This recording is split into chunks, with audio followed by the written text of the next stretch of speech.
Hey there, my name is Megan Wisnett, and this is my midterm submission for the Holocaust. I first wanted to start off by showing my outlines. This is the first one on anti-Semitism, and these are sentence outlines. This next one is the one on the Wannsee Conference of 1942.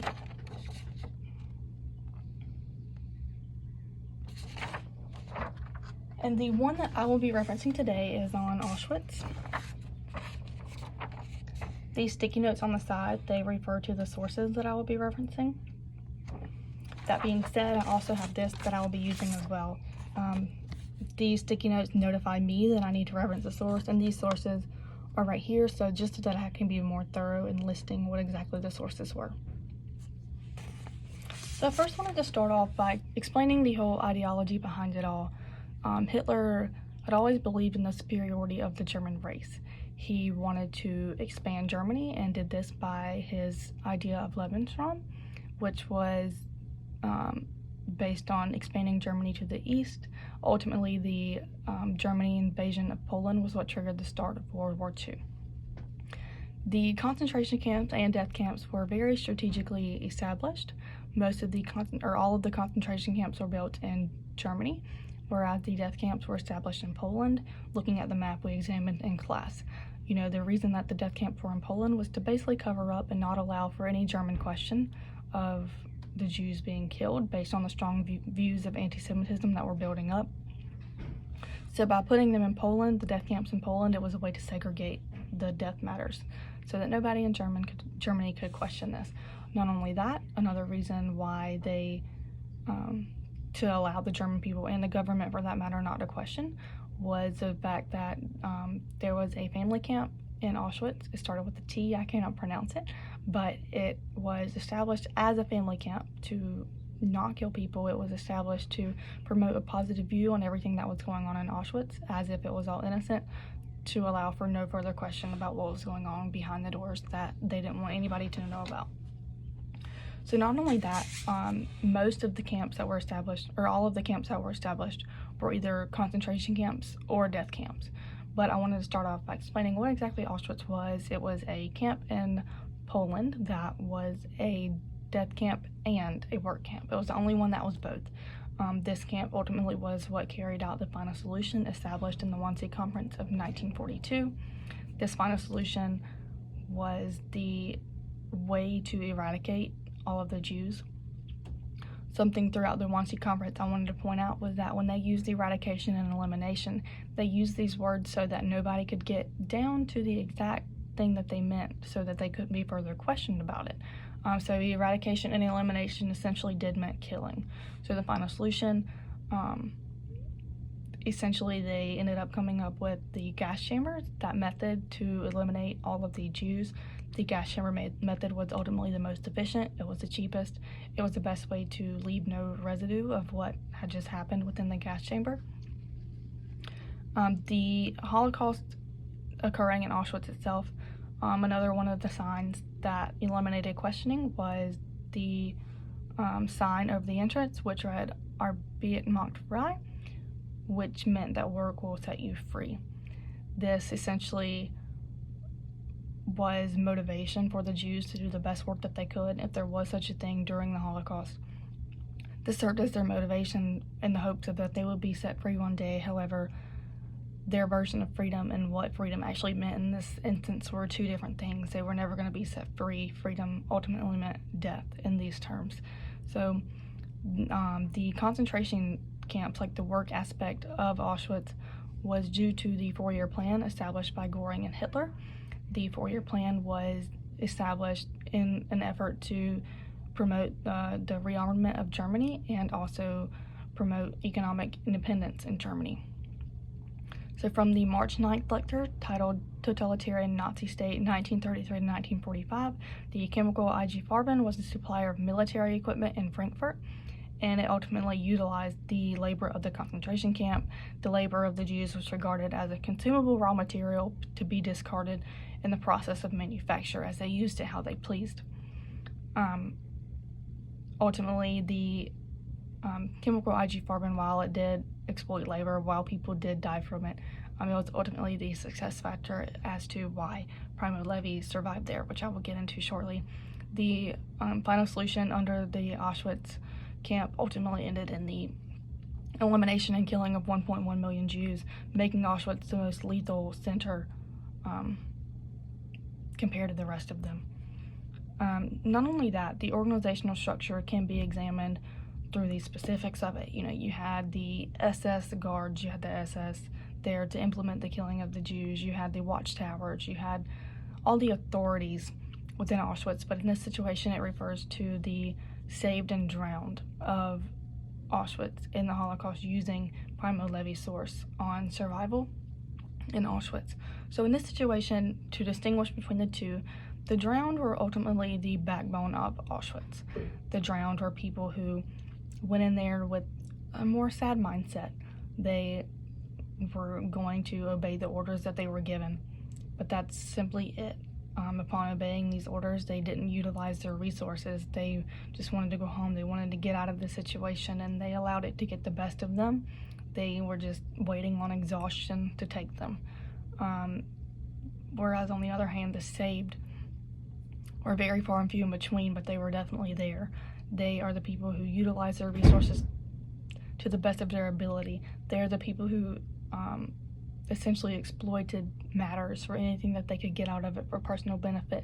They're the people who had promising jobs that were inside and often not outside in the slave conditions, in the weather, ultimately made it out for themselves in terms of surviving. They used proper strategic measures to be able to get that potato in the bottom of the soup bowl.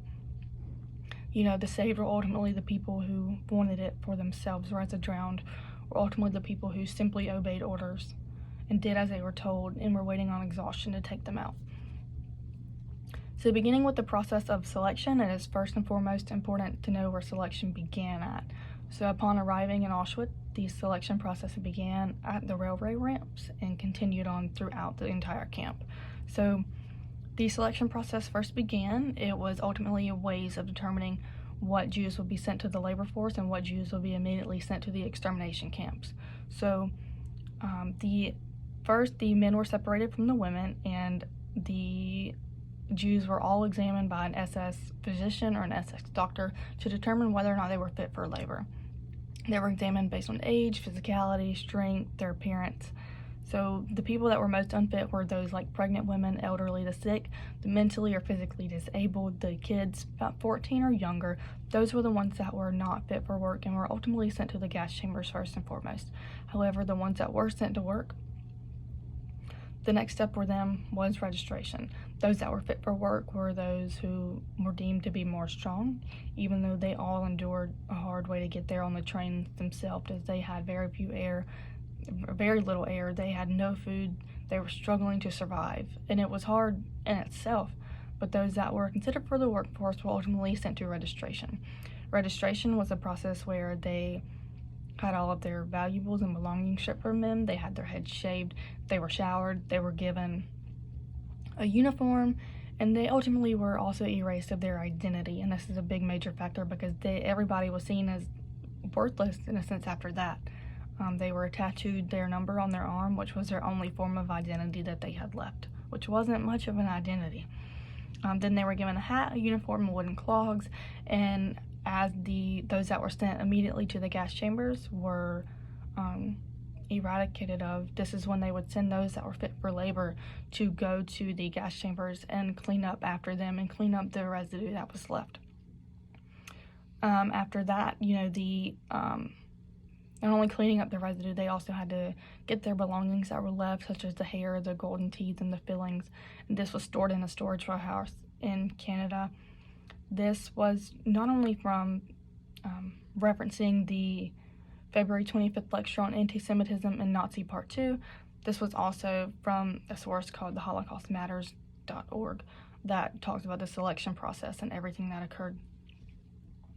So not only did you have the selection process that was A and B, as in you're going to the labor force, you're going to the workforce. Selection process also occurred throughout Auschwitz, as in the random selections would occur where the officers would go around the camp and examine you, and if you were exhausted, if you were on edge, they could visibly see this and would automatically send you to the gas chamber on the spot to keep the selection process going. Survivors were very few and far in between, but they were definitely there. These were the people who went into the camp with the mindset of being saved, so to say. So 2 of them were Kitty Hart Moxon and Primo Levi.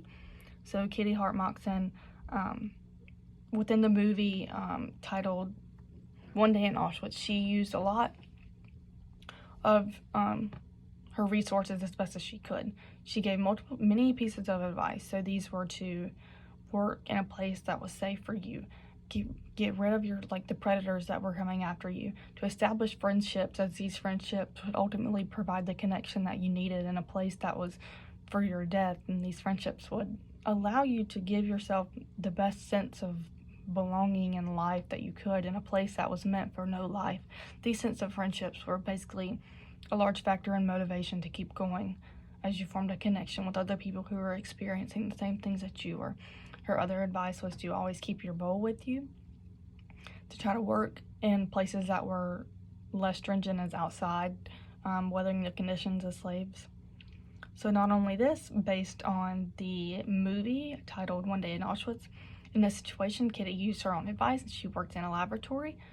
Working in the toilets as a 16-year-old girl certainly was not ideal, but it was a dream, looking at the conditions of the Holocaust. She was able to be inside. She had access to food and water, and this was ultimately a major part in what aided in her survival. Another thing that was evident throughout the movie was that she had to be strategic about what she did.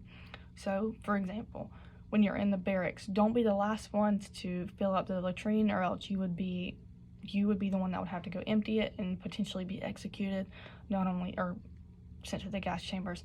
Not only that, her other advice was to be strategic about where you were in line, with the hope that if you were in the right spot in line, you would maybe get a potato or a carrot that was at the bottom of the soup bowl, whereas the ones at the beginning would essentially just be getting watered down soup. Another thing that was mentioned about how she was able to survive from the website on the Guardian source was that she was able to eventually also work at Canada, which was where they went through and sorted out the Jews' belongings in an effort to eventually benefit Germany. She also had access to food and water, and this helped her regain her strength back. Not only that, when her mother was working at the hospital, she ended up speaking perfect German to the commander named Hostler, and in that she begged him not to kill their daughter, Kitty. He was very impressed by her perfect German, and Kitty ultimately attributes this to one of the reasons why her life was saved, was that her mother spoke perfect German in an effort to save her life. Not only that, examining another successful survivor of the Holocaust, it was Primo Levi. He used his training as a chemist to earn a job in the rubber factory to escape the harsh realities.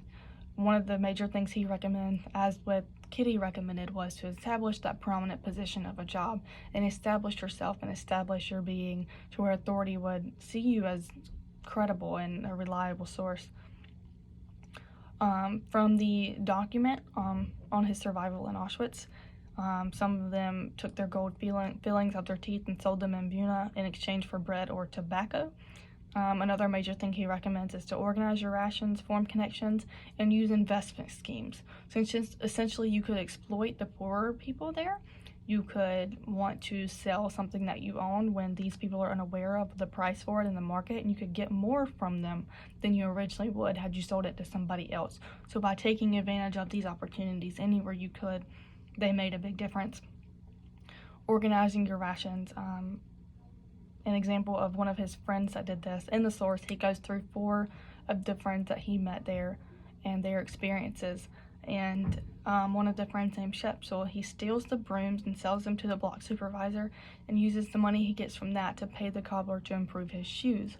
Once again, the shoes were they played a major role in whether you survived or did not, because much of the disease started in your feet. And when you were outside working in those conditions, you would automatically get a disease. Once again, the whole entire process, being strategic, was designed to kill you. So by having good shoes, you were less likely to get that disease. And ultimately, Primo Levi, he uses his source, as stated above, to justify the mentality of the saved versus drowned. Ultimately, the ones that were saved utilized their resources to the best of their abilities and went above and beyond to be strategic. This is what ultimately allowed those like Moxon and Levi to survive. So, thank you.